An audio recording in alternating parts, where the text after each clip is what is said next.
Area and volume, 3D shape, cylinder, cone, and sphere, type 3, equal volumes. So in these types of questions, often what we have is one shape is melted down and made into 5 other shapes, or is equal to one other shape, and you have to find either the radius or the height or the surface area of the new shape. So we can see here in this question we're given a solid cone, so we have the shape as a cone, we're given the radius of 8 centimetres and height of 12 centimetres, and it's reformed to make a cylinder which has a height of 16 centimetres, and we're trying to find the radius. So the first thing we need to do is just give ourselves an idea of what's happening here. So we draw our cone as best we can, and then we have our radius is 8 centimetres and our height. So we put in R equals 8 centimetres and H is equal to 12 centimetres. Okay, and then that is basically completely formed with no waste and is turned into a cylinder. And the radius we don't know, so that's R.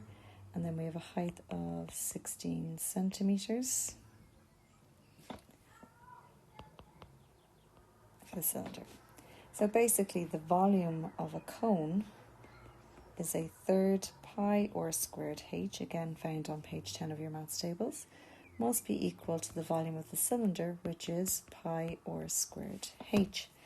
So if we sub in what we know and we equate those two, well then we have a third pi, and the radius of the cone is 8 and the height of the cone is 12, and that must be equal to pi times the radius we don't know times the height is 16.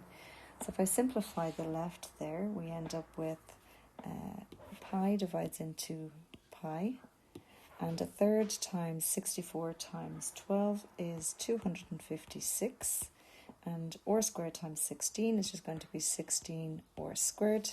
If I divide across by 16, I'll end up with r squared is equal to 16, and if I get the square root of both sides, I get plus or minus 4, and of course radius can't be negative, so I only take the positive value, which is 4 centimetres. So a nice little question that. So type 4 is where we have objects inside a container. So here we have a tennis ball that has a radius of 3 centimetres, and we've to find the radius and height of the tube that holds 3 tennis balls exactly. So the radius and the height of the tube that's going to hold 3 tennis balls exactly is fairly easy, because obviously if we have a radius of 3 centimetres for our tennis ball, well then the diameter is going to be twice that radius, which is obviously going to be 6 centimetres. So the radius and the height of the tube that holds the tennis balls is obviously the radius of the tennis ball, which is just 3 centimetres.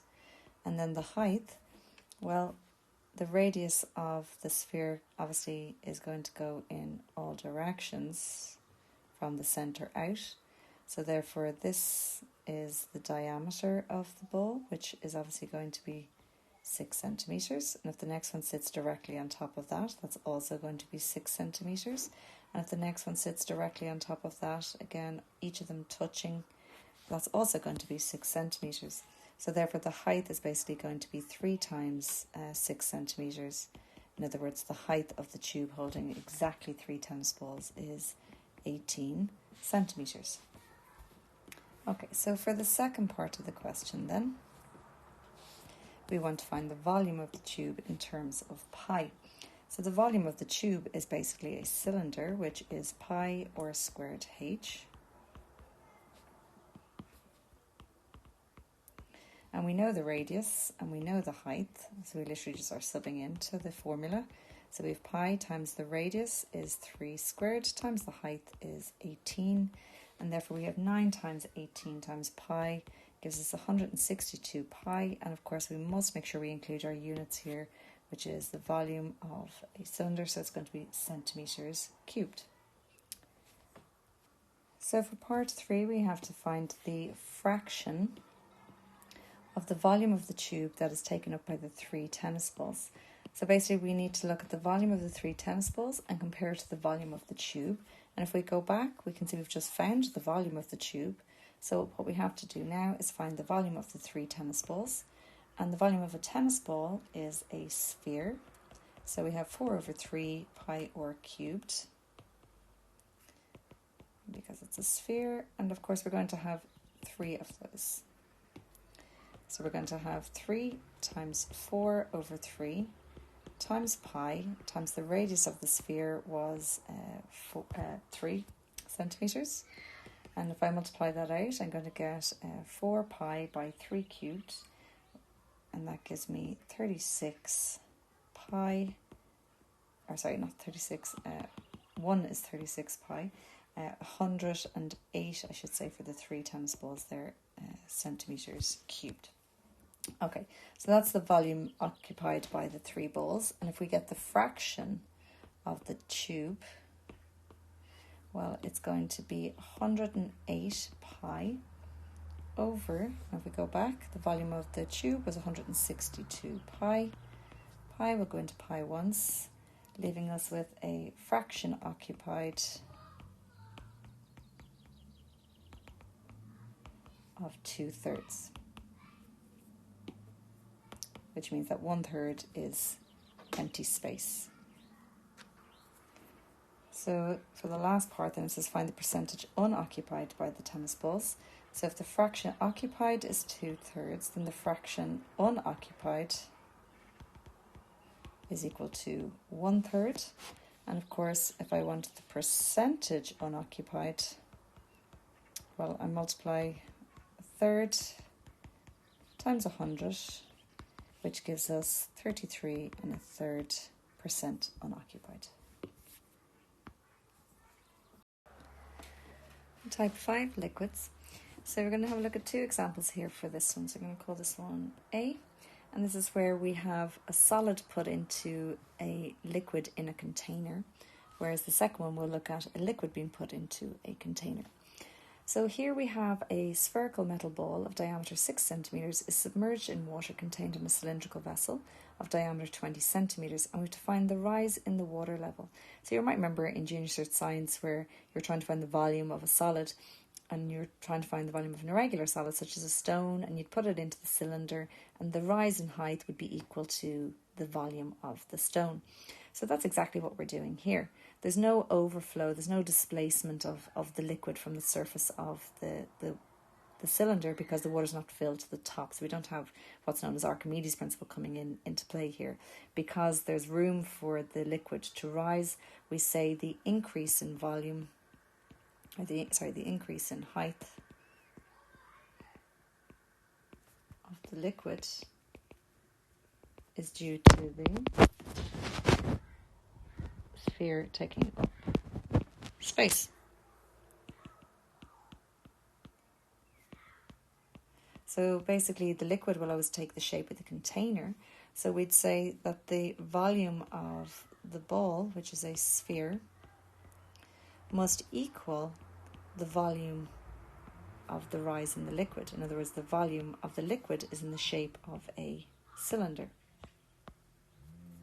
So the volume of the sphere is 4 over 3 pi r cubed, and the volume of the cylinder is pi r squared h, again to be found on page 10. Be careful not to cancel anything here, because obviously the radiuses are different for each shape. So we have 4 over 3, and the radius of the sphere, well, we're told the diameter is 6 centimeters. So therefore the radius must be half of that, which is 3. And the radius of the container is half the diameter. So the diameter is 20 centimeters. So half the diameter will be 10 centimeters, and we have to square that. And then the height is this increase in the water. In other words, this level here is because of this sphere taking up space. So I can see that pi is common to both sides. So I'll divide across and go in once. And then we're going to have 4 times 3 cubed over 3, which gives us 36. And then we have 10 squared, which is 100h.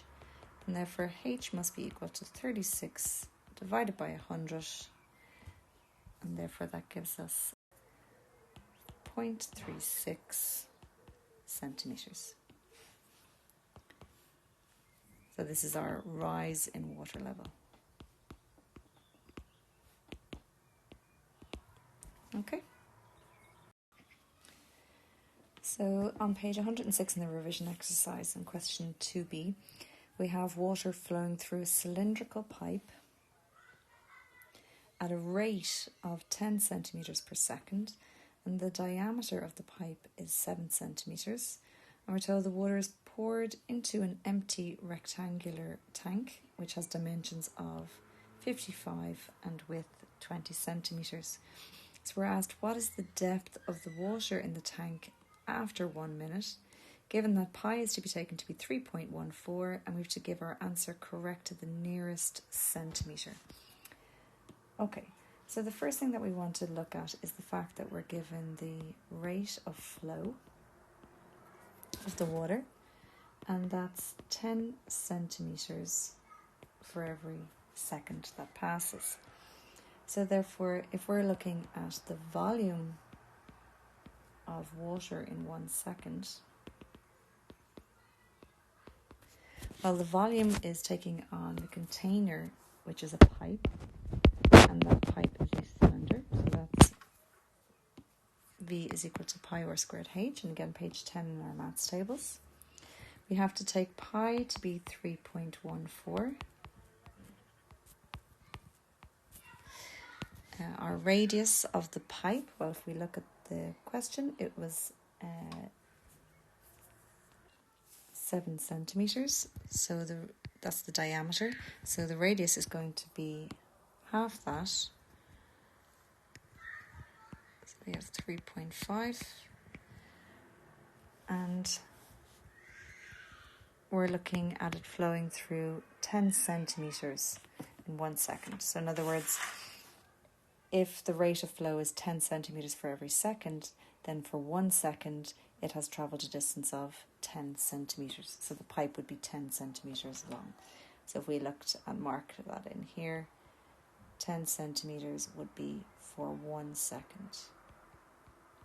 Okay, so therefore the volume there would be 384.65 centimetres cubed, and that would be in a second. Okay, so that would be the rate of flow of the volume of water in 1 second. So of course we're looking for minutes here, so we'd say hence the volume of water in 1 minute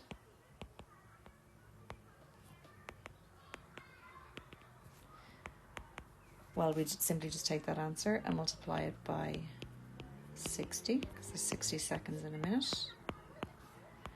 And that would give us a volume then of 23,079, and that's centimetres cubed per minute. And therefore, if we look at the volume of water in 1 minute, that's flowing through the pipe and into the tank, well then that must be equal to the volume of water in the tank in the same time.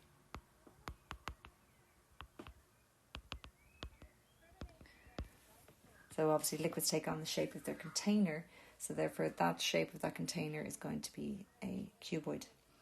So we'll have the volume of water that has flown out of the pipe and into the container is 23,079 centimetres cubed in that 1 minute of time. And flowing into the tank will be length by width by height. And the length of the tank is 55. The width of the tank is 20. And the height is what we're looking for. We're looking for the depth of the water. So that's how high has the water actually reached. And we're also told that the container is empty to begin with. So if I multiply out the right hand side there, that gives us 11,000 times h. And therefore the depth of water reached, if I divide across by 11,000, correct to the nearest centimetre, will be 21.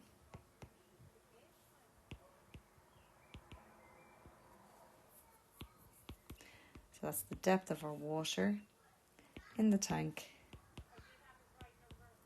after 1 minute. Okay, so the questions you're going to do for me is on that same page, 106, you're going to do 2C. And then if we go back to page 101, you're going to do question 6, question 7, question 9, question 10, question 11, question 15,